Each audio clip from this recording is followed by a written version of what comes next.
And now for something completely different.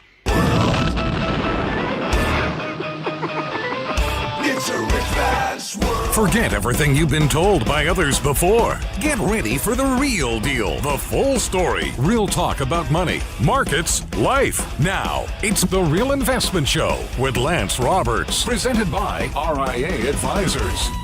And good morning and welcome to the Wednesday edition of The Real Investment Show. It's March as we get ready to head into the rest of the month. First trading day of the month, not going as well as expected. Yesterday, markets did sell off here. Of course, just again, additional news about what's happening in Russia, escalation there, troops moving in and really kind of surrounding Kiev right now. That's putting a lot of stress on markets in general. And it's not just the invasion itself, but it's also the sanctions, the impacts to economic growth, all those type of things. Yesterday, the Atlanta Fed, who tracks what they call GDP Now. So if you go to the Atlanta Fed website, if you just Google GDP Now, you'll get a link to the Atlanta Fed website that'll take you to their real-time estimate of GDP. Now, and they update this on a regular basis based upon the inputs that are coming in from economic activity, all the economic reports we get, whether it's ISM or retail sales, whatever it is. So yesterday, they came out with their latest update to their GDP estimate for the first quarter of this year. And it was equivalent to John Belushi's GPA in Animal House, 0.0. So it's really not funny. It's not funny, but most people just don't get that reference anyway. But anyway, so it's an apt reference. If you don't, exactly. If you don't get the reference, go watch Animal House. Anyway, the point here though is that GDP growth is flat. Now this is based on their estimate. However, unfortunately, that is going to get worse because of what's happening with these international sanctions, and more importantly, what's happening with oil prices. Oil prices up over $100 a barrel yesterday, up again this morning. And that is going to put more downward pressure on economic growth. There's an old saying about high prices. High prices are a cure for high prices. In other words, high prices in oil are great, but that also impacts economic growth, ultimately demand. People can afford less, so they don't buy as much. They stay at home, don't travel as much because they can't afford it. So that puts downward pressure on oil prices. And typically when we see oil prices this extended, that has basically been a peak in oil prices and more importantly, energy stocks. Now we republished an article yesterday talking about, we had written an exclusive article for Market Watch last week. We published it yesterday on our website saying it might be time to take profits in energy stocks. Energy stocks have done great over the course of the last year. They're up very sharply. They're outperforming the S&P 500 this year by over 20%. So again, that type of bifurcation of performance is often also a sign that you might want to take a little bit of profit off the table. It's, you're on a good winning streak.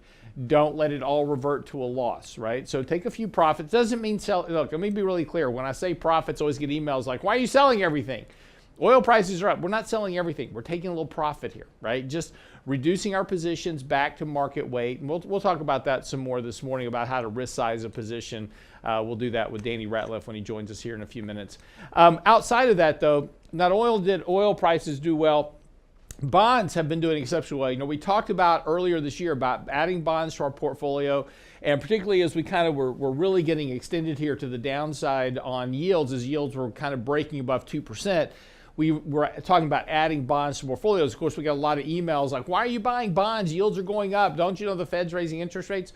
Long yields don't have anything to do with Fed interest rates in the short end. They control the short end. They don't control the long end. The long end is controlled by what? Economic growth and economic environments and geopolitical risk. All those type of things control the long end of the curve. When you have a geopolitical event like what's happening with Russia, money goes into the US dollar and ultimately into treasuries. If I'm trying to store currency for safety, that's where it goes. And not surprisingly, we've seen a very sharp rally in bonds here over the last couple of days. Took a little bit of profits in our 2080 models yesterday because they have a lot of bond exposure. They're 20% stocks, 80% bonds. Lots of exposure to fixed income there. So taking a bit of profit there out of some of the recent purchases. Again, as the 10-year Treasury yield is now approaching its resistance, it's kind of first initial resistance. We're not there just yet. As economic growth slows, we're likely going to see much lower rates, probably somewhere around 1.3, 1.4% on the 10-year Treasury by the end of this year.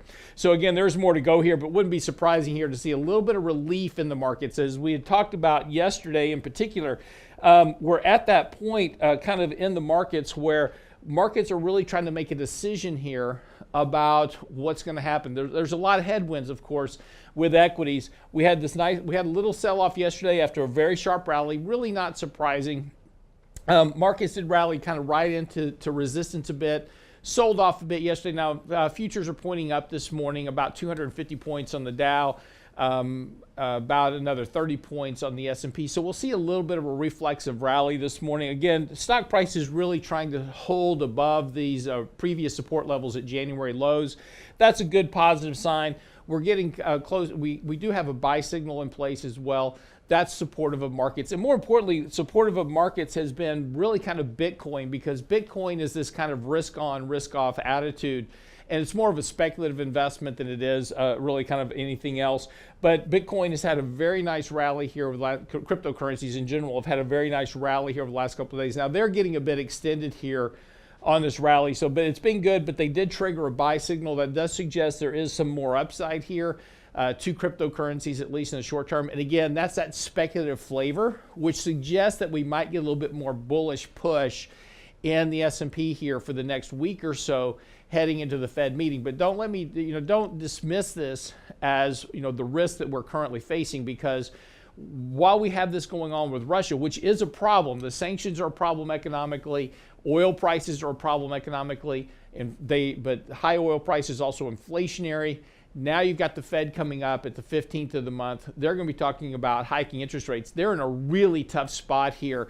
They've got to choose either between trying to bail out the economy at this point, which is growing very weakly, or trying to combat inflation. But you can't do both, because the way that you kill inflation through monetary policy is by tightening policy to reduce economic growth. But economic growth is already slowing sharply. So the Fed is in a very, very tough spot here, trying to combat inflation at a time where their tools may be much less effective in this current environment. This morning, we're going to get into a little bit of Joe Biden's State of the Union address last night. One particular section, he kind of talked a lot about Build Back Better, talked about, getting rid of divisiveness in the country. That's all great, fine, and dandy. But one thing he talked about was solving the inflation problem through government policy. And I thought this was really interesting because it is a very mistaken case about how you solve inflation through government policy. And we'll talk about that some when we come back to the break. When we do come back, Danny Ratliff, Certified Financial Planner, will be joining me as well. We'll talk about the State of the Union address last night, particularly this one piece about solving inflation, because that's what we're all concerned about as families. Also, other topics to get into this morning that relate directly to your money. So stick around. More of The Real Investment Show coming up right after the break. Don't go away.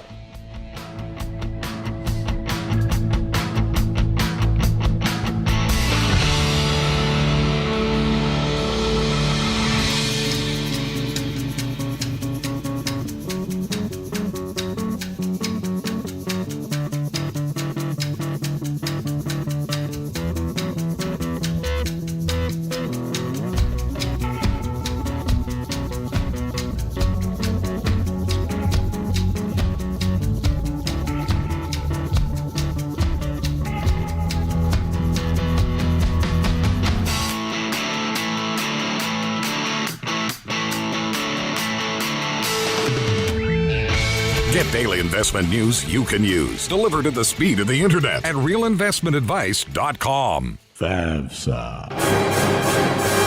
It's FAFSA season, that crucial time of the year when thousands of dollars in financial aid for your college-bound scholar are at stake. Our next free virtual Lunch and Learn will help you avoid making costly mistakes on the free application for financial student aid, the FAFSA. Thursday, March 10th at noon. Register now at realinvestmentadvice.com for our next Lunch and Learn on college planning and dealing with FAFSA season. realinvestmentadvice.com.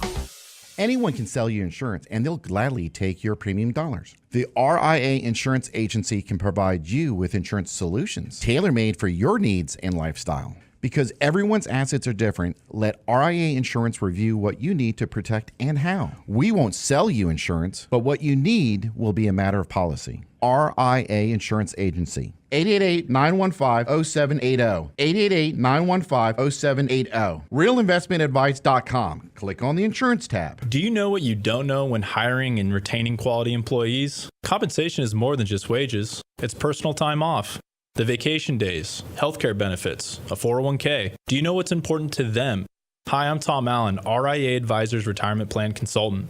Let us show you how to make the most of an affordable, effective package that will deliver true value for your business and your employees. Call me toll-free at 855-RIA-PLAN or online at realinvestmentadvice.com. And now, another page from the Real Investment Advisors Investing Manifesto. Bulls win in bull markets. Bears win in bear markets. Eagles soar above and take advantage of opportunity. Let us help you soar as you reach your financial goals with RIA Advisors. Neither bull nor bear. RIA Advisors, 281-501-1791 or online at realinvestmentadvice.com. The Real Investment Show.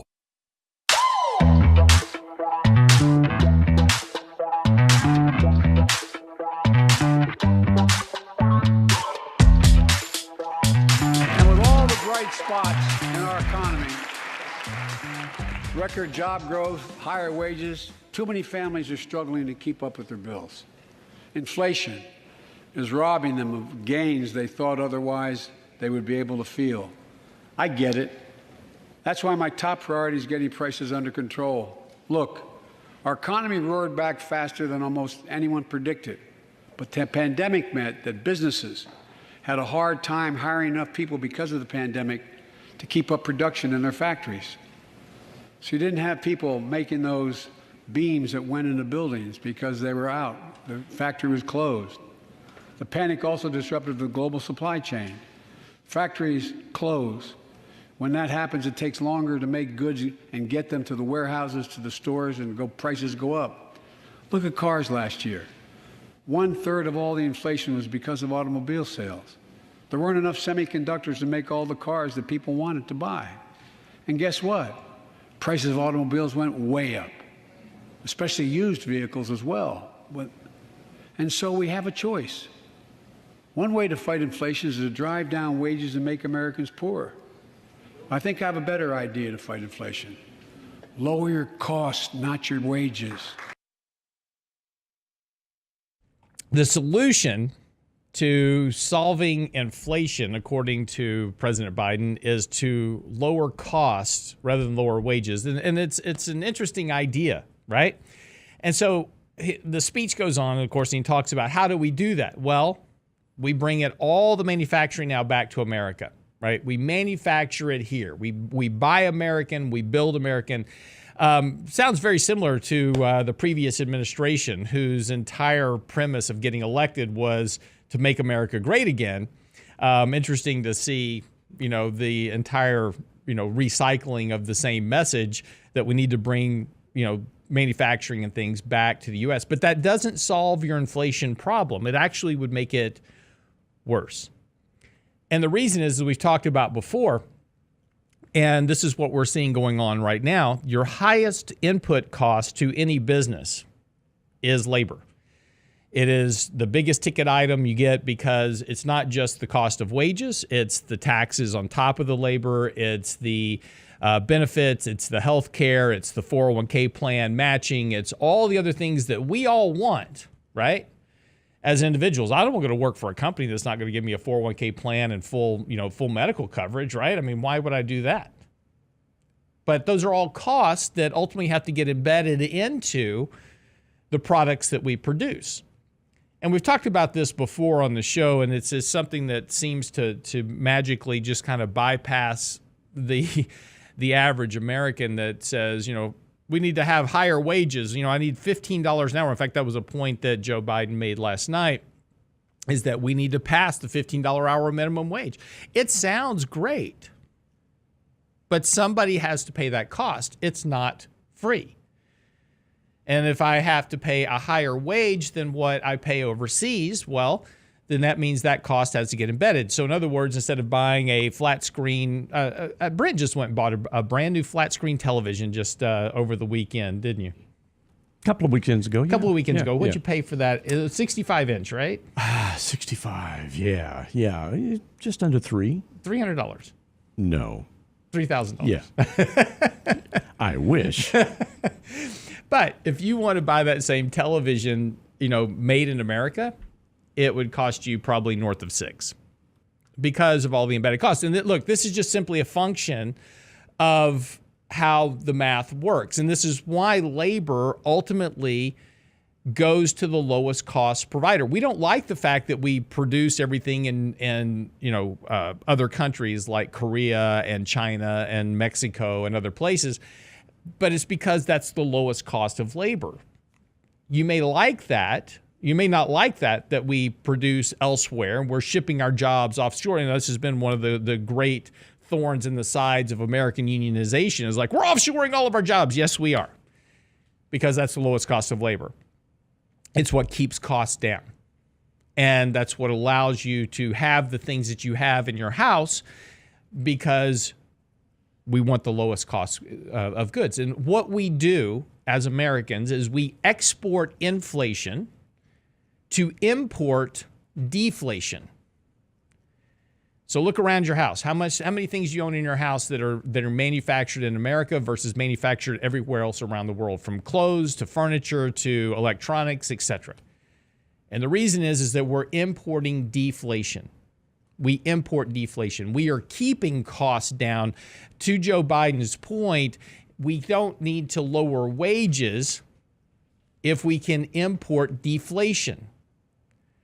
But you can't import deflation if you're keeping your cost embedded domestically, where you have to pay higher wages. That's the ultimate problem. Greg Hayes, who was the CEO of Carrier Industries, we've talked about this before, I wrote about it as well previously, but he was interviewed after Donald Trump got elected, and Carrier Industries was one of the first companies to bring jobs back to America. They moved a plant from Mexico to Indiana. When they moved the plant from Mexico to Indiana, first of all, they got like $7 billion in tax breaks from Indiana to move that plant back. But Jim Cramer, I drew a blank there for a second, interviewed Greg Hayes on his show, and he says, why are you doing this? He says, well, first of all, our parent company, which was United Technologies at the time, now Raytheon, has a lot of government contracts, so we want to keep the president happy. Right? We want to keep those government contracts very lucrative. But the second thing is we're moving them back here because we're getting a lot of tax breaks in Indiana to move the plant, but we're doing this more for a political endeavor than it is for a profiteering venture. It says, in Mexico, I have a labor force that's very dedicated. These are his words, not mine. I'm paraphrasing a bit. We have a very dedicated labor force in Mexico that works for about $5 an hour. They don't ask for time off, benefits, or paid vacation. They show up, they work, and they work very hard. When I move that plant to Indiana, we're going to have to automate most of those jobs because the cost of labor is too high. And that's exactly what happened. So the idea of manufacturing in America is great, but that doesn't solve your inflation problem. It makes the problem worse. And right now we already have rising wages, which is an inflation problem in the U.S. It is contributing to the inflation problem. Unfortunately, the price of everything else is rising faster because of why? Inflation is always and everywhere a monetary phenomenon. The reason we have inflation running at 7.5% is not because we have strong economic growth. We don't. We have artificial economic growth from the last 2 years where you injected $5 trillion worth of monetary liquidity into the economy. Everybody went out to buy stuff. Brent buying televisions at a time where we can't manufacture them because we shut down everything. It was interesting last night, Joe Biden says we have the strongest manufacturing growth in like a decade. 300,000 manufacturing jobs came roaring back. Yeah, we lost like 600,000 manufacturing jobs during the shutdown, but we got some of them back. That's the good thing, right? It's all about how we cherry pick our data points. But the point here is simply this, is that you can't solve inflation through monetary intervention. He wants to lower the cost of childcare by giving people more money. Absolutely doesn't work. Because if I give Danny more money for childcare, even through a tax credit, right? What do childcare providers immediately do?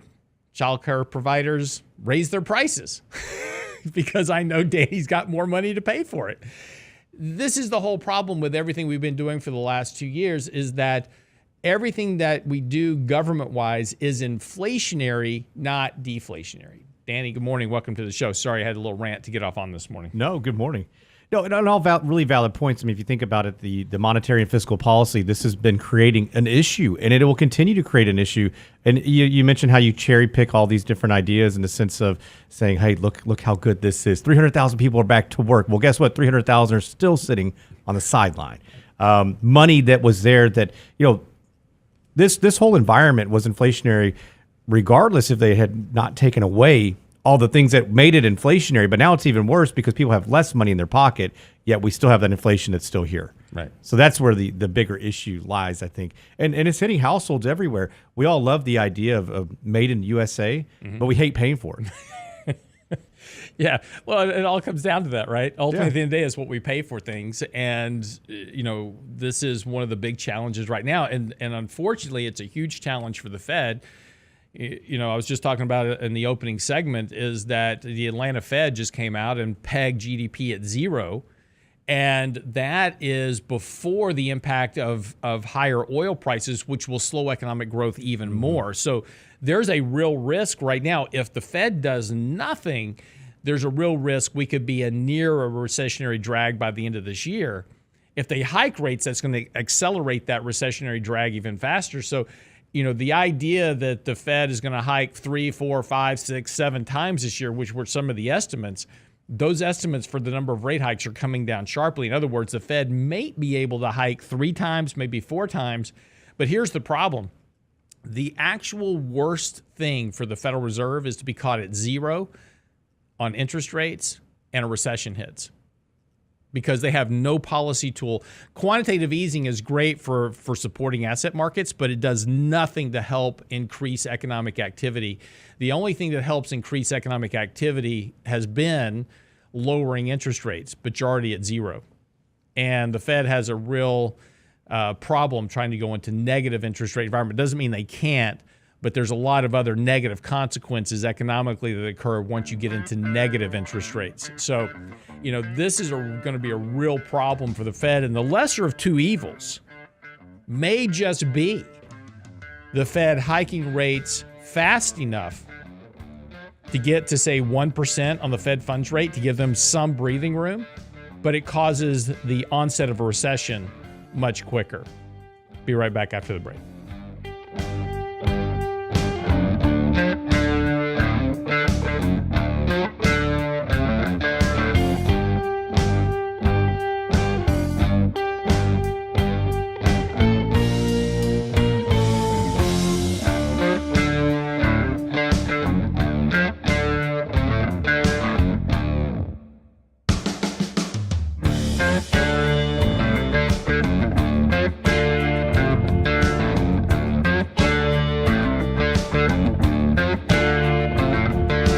Investment Advice blog. It's required reading for the informed investor. Catch it today at realinvestmentadvice.com. FAFSA.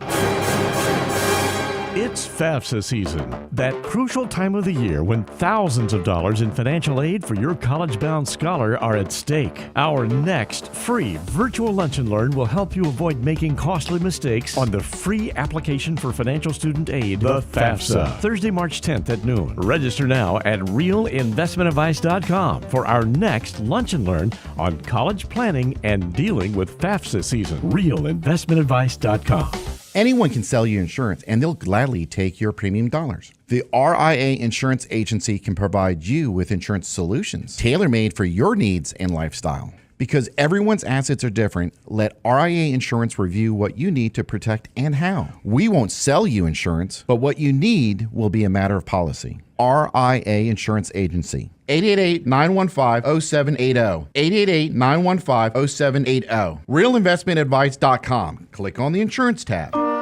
And now, another page from the Real Investment Advisors Investing Manifesto. A passive investment portfolio requires active risk management. It's not a choice, it's necessity. Diversification doesn't protect against risk of loss. Let us actively help you reach your financial goals with RIA Advisors. Neither bull nor bear. RIA Advisors, 281-501-1791 or online at realinvestmentadvice.com. Can't catch the whole show now? Listen to our podcast later at realinvestmentadvice.com. I personally don't have a lot of sympathy for professional athletes when they complain about working conditions or whatever. It's like, you get paid $50 million a year to throw a leather ball down a field. I mean, to play sports. You've got very little to complain about. The Real Investment Show podcast. Same show, your schedule. You make a bad play, people are harassing you for the next 10 years. At realinvestmentadvice.com. Like I said, I just don't have a lot of sympathy. Small businesses are discovering that attracting and retaining top talent come down to more than just salary. In today's highly competitive job market, compensation is more than just wages. Hi, I'm Tom Allen,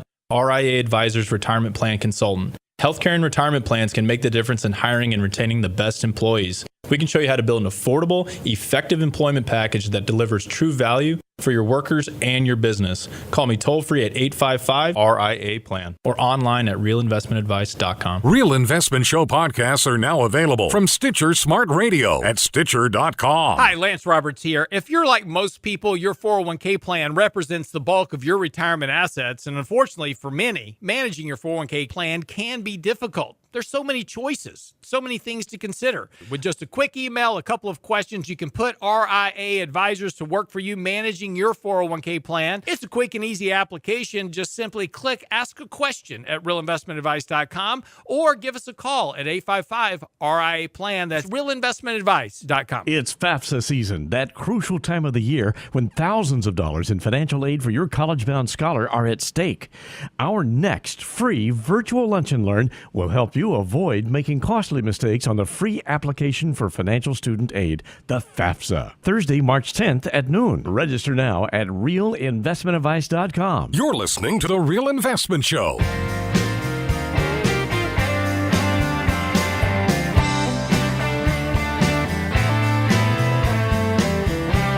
And welcome back to the show this morning. Danny Ratliff joining me. So just real quick here as we talk about economic growth, inflation. As we've said before, oil prices this morning are going to open up around $110 a barrel. And, this has got everybody kind of excited, right, in oil prices. So it's a good thing. It's interesting, too, for the last 2 years, the White House has been attacking the oil industry from a variety of points, right? So we've been after the oil industry, restricting areas that they can drill on, passing more restrictive rules and regulations, shutting down the Keystone Pipeline, you name it, so forth and so on, because we have to fight climate change, right? Those evil oil and gas companies, and well, here you are, $110 a barrel, and everybody's going, hey, could you drill some more, please? And the White House is now behind the scenes asking oil companies to please drill more. Drill, baby, drill. We talked about this yesterday. Just not on federal land. Yeah. It's a little too late. The problem, the cure for high prices, of course, is high prices. And we now have record levels of what's called backwardation, which even the oil companies are suggesting the oil prices will be lower over the courses of the next 7 months.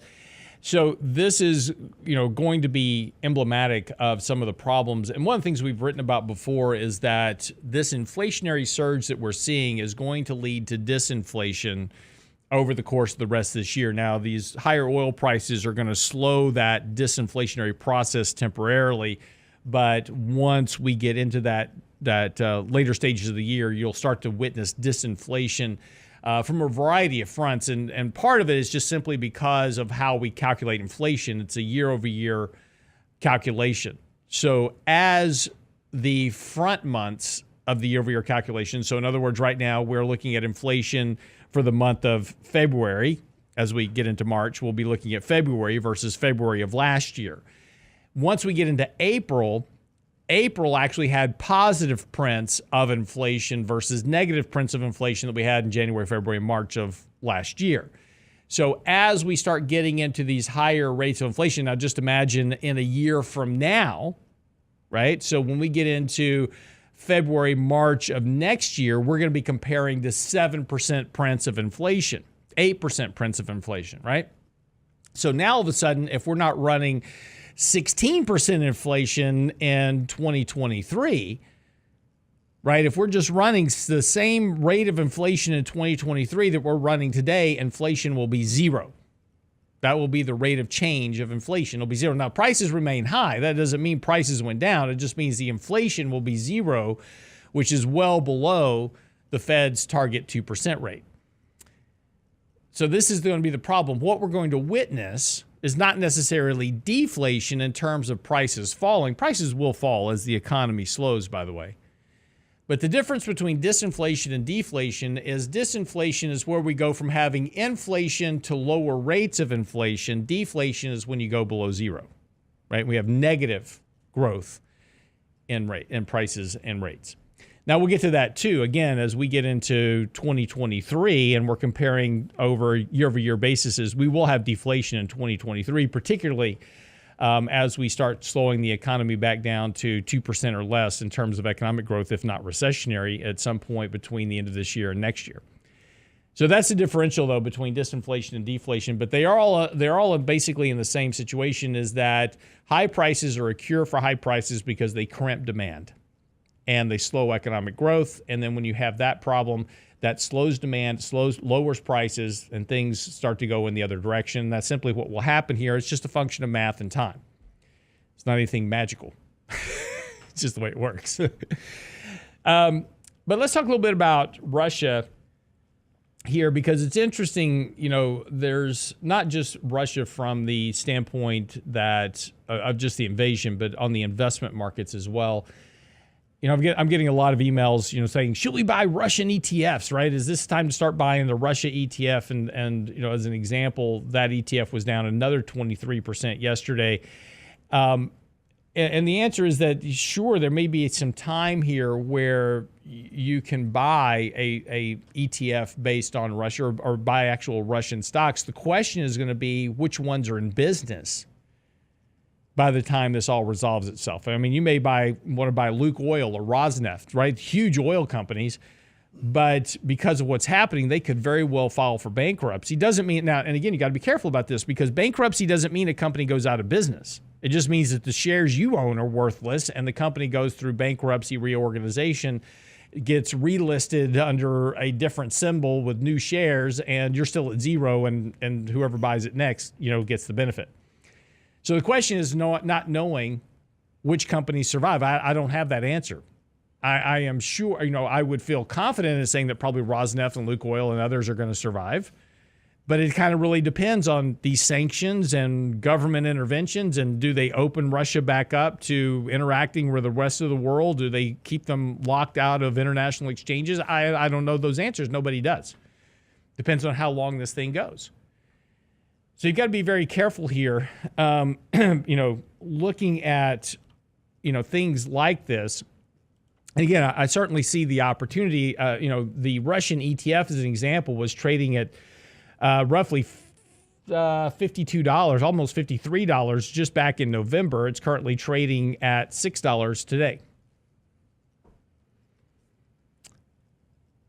So and this is, of course, Wade, and this is why, as I've talked about here on the show with Danny before, this is why we have been avoiding international and emerging markets here for quite some time, saying primarily domestic-based, because international markets have continued to really lag performance for a very long time here. And if you've been running this idea of I want a diversified portfolio, this is why you don't. But having a diversified portfolio of owning international and emerging markets and all this has been a drag on your portfolio really ever since 2009.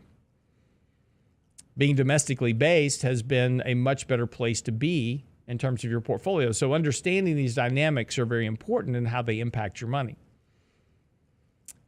So with that, I'll throw it over to Danny. Well, and I think that's a really good point, Lance. So one of the things that we discuss frequently is that, how the old school investing is dead. You can't just go out there and just say, hey, you know what? We're going to put it everywhere because we don't really know what's going to go up or go down. But if we don't like it, we're going to reduce it a little bit. If we do, we may increase it. That's hogwash, because now you look at the examples that are going on right now and you see exactly what's happening, where if you have a portfolio that you do have that emerging market debt, you do have emerging market stocks, this has become problematic.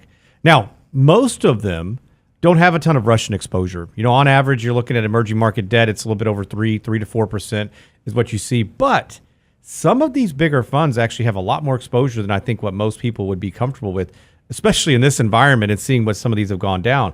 I'm looking at some of the top emerging market funds, and we're looking at anywhere from 8 to 16% in Russian debt. So you want to talk about, usually the good thing about this is that emerging markets are historically a smaller part of a big, broad portfolio. Not everybody's putting, 10, 15% in those areas. It's typically on the smaller end. However, when you see something that goes down, 5 to 10% in a week, that can cause a little bit of heartache. Yeah. Well, and again, talk about Russian debt in particular in a lot of these funds that, particularly own. And what you don't know with Russia is, again, what happens the longer that they're shut out of SWIFT and the ability to service debt, to impale them financially, right? Make things so hard on them that they give up economically, right? So just this is the whole point of sanctions. Well, that has impacts. If the Russian ruble has had a very, very it's collapsed. That's only the way, really. Worth the only way to put it. 1 cent right now. Yeah. The problem with that is the last time that we had a collapse in the Russian ruble was before Danny was born. I was in 1998. I'm joking. He's a little bit older than that. Just a little bit.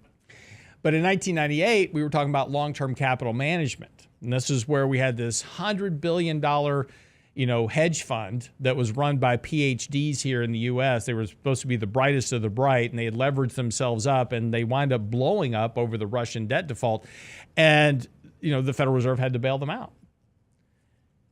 So this is not the first time that Russia's defaulted on debt. And the important thing here is when it comes to your portfolio and your money, you don't know exactly in a lot of ETFs and mutual funds and bond funds, you really don't know because you're not digging down into the holdings. You really don't know what exposures you have. And this is why it's always important to do your homework. And when things like this come up, is to go look at your holdings and say, do I have exposure to these areas? How much exposure do I have to these areas? And if everything in this area goes to zero, what's the impact on my markets and on my portfolio, right? What's the impact on my money? Is there going to be some opportunities when Russia is finished with this and we see the sanctions removed and things return back to a more normal state? Absolutely. Things will soar. The problem is going to be, where will it be soaring from? Again, it was one thing to buy Russia ETFs a week ago versus yesterday. And this morning, they're going to be lower again. So the question is always, where are they soaring from? But the other part is the asset that you want, that you're buying on this expectation of this massive reversion, is it going to still be around when we pass this? And the problem with is that nobody knows for sure. Well, that's a good point. You can reorganize. They can ban liquidation. I mean, that's a problem right now. They're not letting foreign investors liquidate their positions. Correct. So now you're stuck. Exactly. So just sometimes it's not better to try to get in early. Sometimes it's better to be late because there'll be once we know what survives and what doesn't, there'll be plenty of time to make money on a Russian bet. Be right back after the break.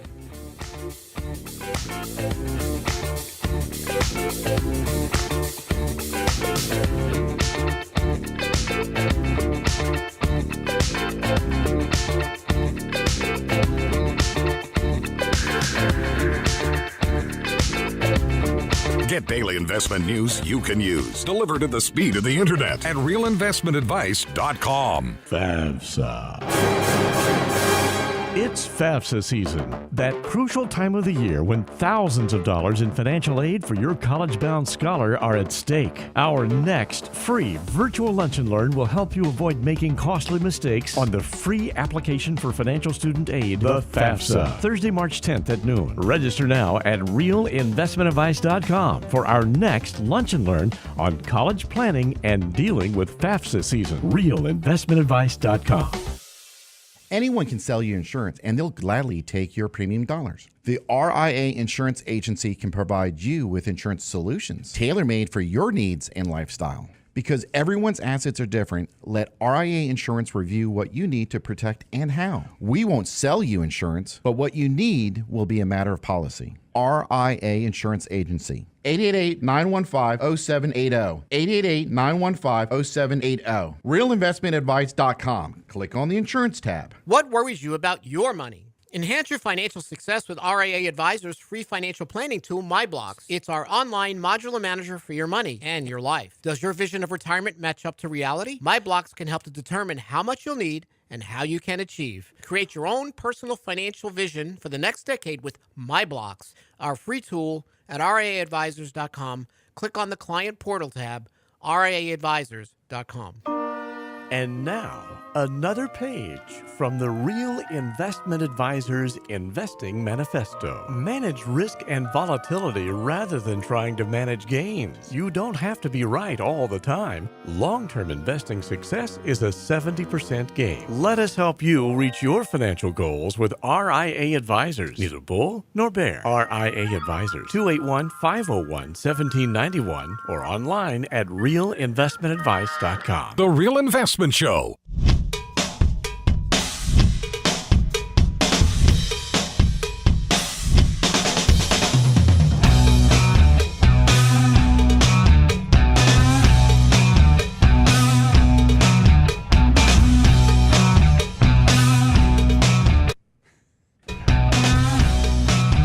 And welcome back to the show this morning. Ben, you doing all right, buddy? Yeah. You know, if you keep having problems over here like you're having this morning, you're going to lose your hair. I think we're way past that point. For the audience out there, we're running on 2/3 of our computer strength. Yeah. That's what's happening. Yeah. And I'm doing 6 things with 1 mouse and 1 keyboard. But it's all good. It's all good. Yeah. It's kind of like driving a Neon. It's impressive. It's like, the space station, but it's Neon. on one leg. Yeah, I need Elon Musk to come in and rescue me. Oh, did you hear about, though, that, the group Anonymous, the hackers, Right. They went in and actually hacked the Russian space station or all their space capabilities, which really I started thinking about. It's like, man, that's pretty cool. But it also scares you to death because you think about, I better go change my passwords on the bank account. Exactly. These guys got into there. Yeah. If they can do that, they can do anything. Those guys, they were hacking Russian military airplanes. I'm just glad they're doing it for good, right? I know, right? It's they get a lot of bad grief, but they're doing something good now. Yeah. Talking about cars, I don't know if you remember back. You probably don't remember, but when I was in college, there was a car called the Yugo, made out of Yugoslavia. You remember this? Yes, right? yes. This car was so bad it actually came with a cassette tape that you put in and it went vroom. But that's kind of the way you're driving a Yugo this morning. I've got the Fred Flintstone brakes. So, anyway. Getting ready to wrap up the show this morning. A couple of things here just to kind of wrap up with is, and again, we're, getting through earnings season. Most of pretty much the predominance of the S&P has reported earnings. That's been done. This morning, we've got a few companies coming out. Dollar Tree is reporting this morning. We've had retail sales over the last couple of days. Had Target yesterday and Kohl's and a couple others reporting, good earnings. Now, remember, the thing is, importantly, is that we're talking about fourth quarter earnings when we still had some remnants of the previous fiscal injections in the system, right? We still had, extended, child tax credits and those type of things still flowing through the system. So people were having some excess money to spend last quarter. Now, starting this quarter, that's all gone. So when we get into March, April, May of this year, and we start reporting, by the way, that's just right around the corner. So when we get, I'm sorry, not March, but when we get into April, May, June of this year, we're going to be talking about January, February, March earnings, which is going to be slower economic growth, less liquidity in the system, and potentially even the Fed having hiked rates one time already. So when we start reporting that, we could see a lot of these outlooks soften rather markedly. The other thing is, and we've written about this before, is that earnings estimates are still way too high. And just in the course of the last 2 weeks, those forward estimates which were at 225 and 230 for 2023 earnings have now dropped to 209. So that earnings revision that I've been talking about for the last several months has now started to take place. And what's going to happen here is as these forward estimates come down, valuations are going to start to rise again if prices go nowhere. And if prices go up, we'll have valuations go up even more. So again, the economic impacts are just now starting to take hold, and we're going to start seeing those impacts as we get further into this year. So make sure and pay attention to, the underlying fundamentals of the companies that you own. Again, a lot of the outlooks have been very good for these companies, but sustainability of those outlooks is going to be much larger in question, particularly with higher oil prices and those type of things. We could see retail sales start to slow down, more markedly than expected. Danny? I got nothing, Lance. You acted like you looked over there like you had something you wanted to add to that little. No, I think you make some really good points. And that's the thing with looking at markets and kind of, you talked about right sizing portfolios and positions earlier in the first segment. And I think it's really important to understand, not to sell into frenzy, to understand that, take some profits ahead of time or reduce exposure. And that's something I think it's difficult for a lot of people, is that, that's the hardest thing to do when you feel like things have gone very well. You think they're just going to keep running. And so when you can do something like that, you're going to really position yourself to really benefit from some of this volatility in the future, because you're going to have the ability to go out and purchase things. And, you talked about, looking at PEs, looking at estimates, everything's still very, very expensive despite what we've seen. And really, we've seen a lot of trading sideways since October? We've gone back up, we've gone back down to those lows in January. We've been right back there again. Now we're trading a bit higher. So really, would you consider this to be kind of a place of purgatory to some extent? It is. We're just below the 200-day, but yet, we're above support, below the 200-day. Trend is negative, but we're really oversold. This is, and we've written about this before, this is one of those points in markets where taking a bet in one direction or the other, I think the market's going to go down, or I think the market's going to go up, is probably going to be wrong. I don't know which one it is, right? The market is going to do something. The market is either going to go down or it's going to go way up. One of the two. You have extremely negative sentiment. You have, breadth is very negative across the board. You have more 52-week lows on the NASDAQ than you've had in 30 years. That type of negative sentiment suggests that you've got a lot of fuel for a rally. So all you need is some good news. Russia gives up and goes back. The Fed says, we're going to hold off hiking rates for the time being until we get past this Russia thing. Whatever it is, right? Any good news and this market's going to rally like a scalded ape.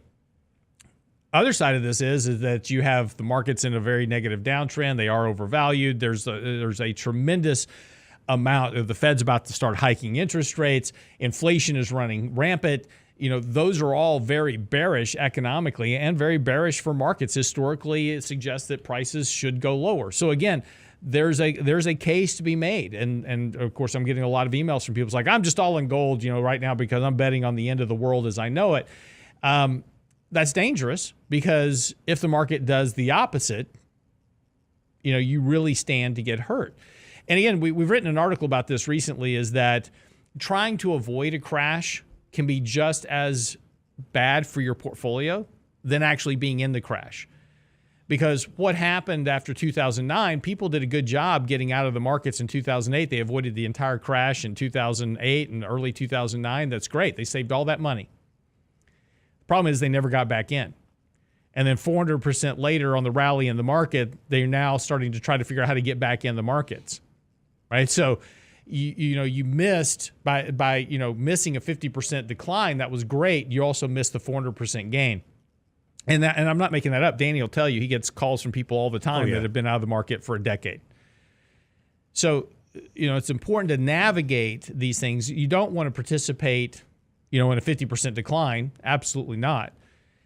But you also can't afford to miss out on the rallies. And making a one-sided bet, if you're wrong, can be just as damaging as being long the markets during a decline. So it's important to weigh and measure those risks that you take in your portfolio. Well, and keep these things in context when we talk about different types of returns with markets. If the market's down 50%, that doesn't mean that you're necessarily going to be down 50%. You take a look at the big picture and as far as how you're fully allocated, how you're invested. I think that's really important to keep in context. But the other aspect of all the things that are occurring right now, Lance, is that you do see people who are jumping in and out. Mm-hmm. And I'll give you an example. We have a couple people that we consider bellwethers, and we've talked about this before. When we get this call, you're like, oh shoot, okay, get me out. All right, market's turning, time to get in, or vice versa. On the other side of it. And and I have a prime example. Somebody I've worked with for a very, very long time, but extremely emotional, and she would agree to this. But in October, right after we saw that drop, she said, "Hey, I need you to get out. I need to sleep." And I'm never one to interfere with somebody's sleep or well-being or health, but try to explain what could happen here. And she got out at the absolute wrong time, and then here comes January. Hey, you know what? I need to get back in. And I said, this is not the right thing to do here. We're back at highs, and so we visited this week and we discussed that. Hey, I know.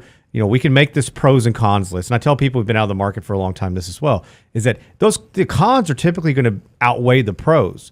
But the pros don't take a whole lot to actually get things moving. And, when looking back at this person's returns, she was hurt considerably by trying to time the market, get out, get back in. And so I think it's really difficult. And, we talk about how we risk manage in the sense that we don't it's not an all or nothing strategy where everything's all in or all out, but we do manage based on a number of variables and factors, technicals, fundamentals, just the overall looking at the broad market. And I think it's really important to understand that you can still be in the market, but you need to be able to protect funds on the down, at least mitigate some risk, and then give yourself the ability to actually go in and buy things when they're much cheaper. And that's what most people lack, is they lack the ability to buy when it's cheaper. And that's why, riding it all the way down and riding all the way back up can be extremely harmful to a portfolio, to your financial plan. And without having that ability to, one, either meet expenses and needs, and then two, being able to have that opportunity to buy, that's where a lot of people are just left out. Mm-hmm. Exactly. Well, but this is also part of just not having a good buy-sell strategy. To say, look, this is, setting all these other things aside and just focusing on what's happening in the markets. And again, what happens geopolitically and these type of things typically have very limited impacts on markets.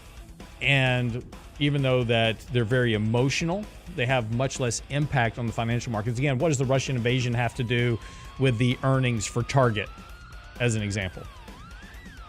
Those are the things that we need to separate out so that we're doing the best job for our money over time.